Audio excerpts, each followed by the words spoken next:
Okay, I'm working on my 2008 Mazda 6 here with the 4-cylinder. We're going to be changing these valve cover gaskets. Now, before you ever start doing this, of course you'll want to have your gaskets, and this is what they look like. You'll have a big one, and then you'll have like these little square ones. And those are actually the ones that are the most concern for me because I've got oil down into my spark plug wells. You'll want to make sure you have some of this, some type of RTV. So I prefer to use the ultra black. It's a little more expensive, but it's really good. So anyways, we're going to go ahead and get started. First thing we're going to have to do is just pop this decorative shroud off of here, and it just will lift up out of here. It's got about 4 points that pop down, you can see.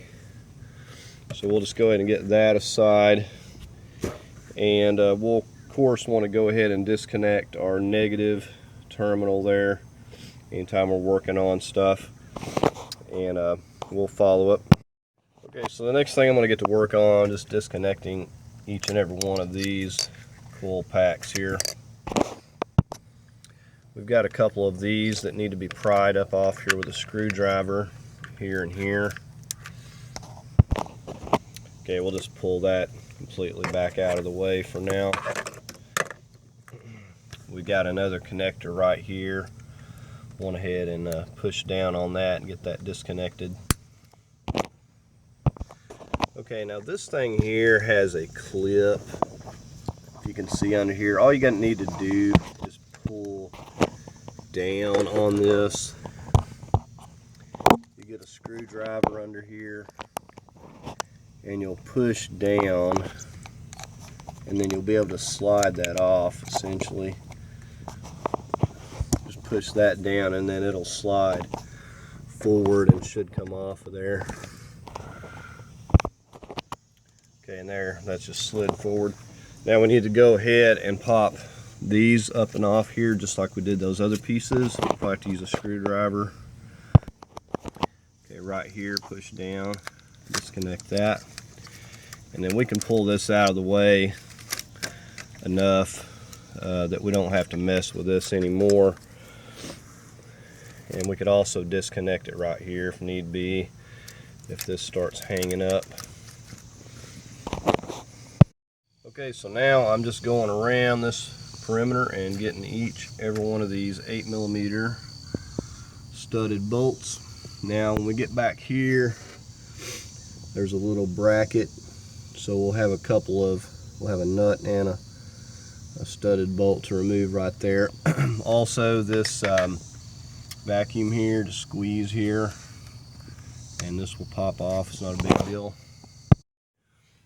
Okay, this bracket I was talking about, there's a 10mm nut that holds it here, and there's a 10mm bolt that holds it right here. I've already got it loose and just pushed back out of the way. I've got all the bolts around the perimeter. We're going to go ahead and take our coil packs loose. These, if it's very tight, it's a 15mm. Shouldn't be all that tight, and you can just get them the rest of the way with your fingers there. Okay, so I'm just taking these studded bolts for the coil packs here now, all 4 of these. Okay, I'm going to be taking some compressed air, or my air compressor, just blowing this off. I would, forgot to mention, you probably want to take this to the car wash and just carefully clean this off a little bit. I've cleaned this a few times, but because it's probably going to be really dirty and you don't want to take the chance of stuff falling down into your cylinder head and stuff. So anyways, try to clean it off the best you can. Just be careful. You don't want to get water in your coil packs or under them or whatever, so you just have to be kind of cautious. So I'm going to go ahead and just take some air and blow everything off so there's nothing loose on here.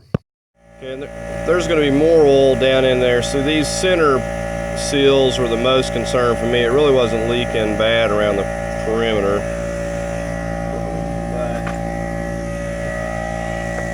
As you take those plugs out, you're going to see a lot more oil down in there. So some are worse than others. Okay, just getting these final two. There's one there and one there, and the interior part here. And it's a good time to check your spark plugs while you're at this. Okay, so if you got all of your studded bolts around the perimeter and the two in here, it should be ready to lift up and off here. It may be stuck a little bit, so the worst case, you may have to take a screwdriver and gently pry up on it a little bit if it doesn't want to come up. Okay, and a good point to lift on with a screwdriver, if you find that it doesn't want to move, you can get under this edge right over here. Now they do make seals for this VVT if you want to replace that while you're at it, but I have not had any significant trouble out of that. So, and I think they're kind of pricey too, just for that one little seal. Here's a look at it with that cover off, and you can see how the oil is making its way down into the spark plug wells. That one there is actually the only one that's dry, and I feel like somebody had actually attempted to fix this or resealed it at one time. It had a lot of this RTV on here, which that stuff's good, but if you don't do it right, it's not gonna do you any good. You have to, if you're gonna use the RTV, you have to put it down a nice bead, let it cure for 24 hours, and then come back and snug it down. And these don't have to be tight. You're talking 80 inch-pounds or something. It's just to hold it there. So anyways, we're just going to get all this goop off of here and slap our new seals on. And like I said, you can see how, you know, for the most part, these are just completely flat in places where there's just like nothing for it to seal against there. So I'm not going to waste a lot of time cleaning this up. I'm just going to get the seal off and wipe it down a little bit. You really need you a little pick tool or a small tiny screwdriver to dig these out of here sometimes. You'll also notice the stiffness of this old rubber as compared to the new ones. So it just gets to where it can't seal and it's just useless. So I'm just going to wipe this up a little bit. We're going to work on getting our new seals in here. Okay, so I'm just putting the new seal on. You could either start with your square end down here, or you could start up here where you've got this little square piece that aligns in that, if you can see that spot, and that can give you a starting point. And then just work it in from there. Okay, now just getting our little square pieces in here.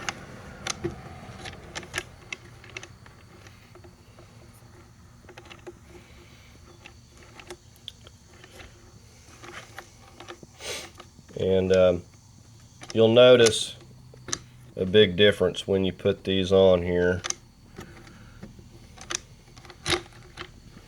I mean, they stick up like almost 1/8 of an inch or so when it's new. So when you snug it down, if you don't just get carried away with it, it will seal no problem. So we're just going to go ahead and work on getting this back into the car now. Okay, so I've cleaned up this surface a little bit. I just wiped it down. You'll want something like this to scrape it if you have any excess silicone. The first thing that I'm going to do before I go any farther, I'm going to clean this with some brake cleaner or something, and we're going to put a dab right there. You can see where that junction is for the timing cover and the head. We're going to put a dab there and a dab there, and that's the only place that's required to put it, so that's all I'm going to do. Okay, so there we have it. And now we're going to go ahead and just get this set on here. Okay, so I'm just going through and tightening all these around the perimeter, and the two are in here. You'll need a deep 8mm if you want to torque these. I'm going 85 inch-pounds on these. Okay, so I'm just putting this bracket here back. It fastens on this, and then we got the little bolt that goes right there. We're going to put that back into place, and then we just got a 10mm that goes right here. Let's go ahead and snap this hose. Just line these tabs up with this piece when you pop it on there.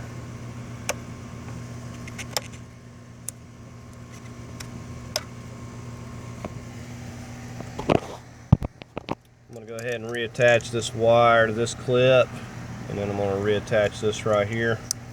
Just putting my dipstick back in here. Go ahead and repop our harness back down on here.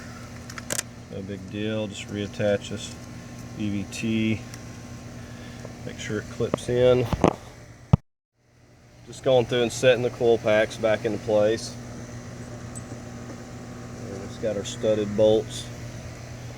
And we'll just get these put back on and snug down. Okay, we've got those snug down. Let's just pop our coil packs. Push all these back on here.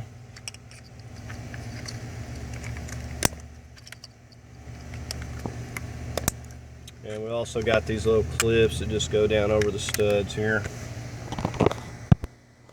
And just do a quick look around and make sure you hadn't forgot any wires or anything that you disconnected. Okay, so now we're just going to put these little pieces on that hold our decorative shroud. We put one on this one right here on the end. We put another one on this one right here.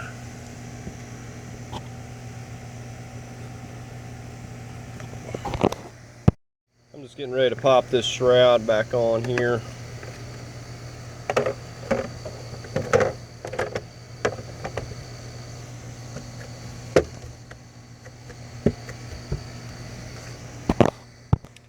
And I just reconnected and tightened my negative cable over there. So not too bad of a job, you know, like an hour's worth of work or so, and we got that took care of. So that's going to conclude the video. If you found it helpful, give it a like. As always, I invite you to subscribe, and I thank y'all for watching.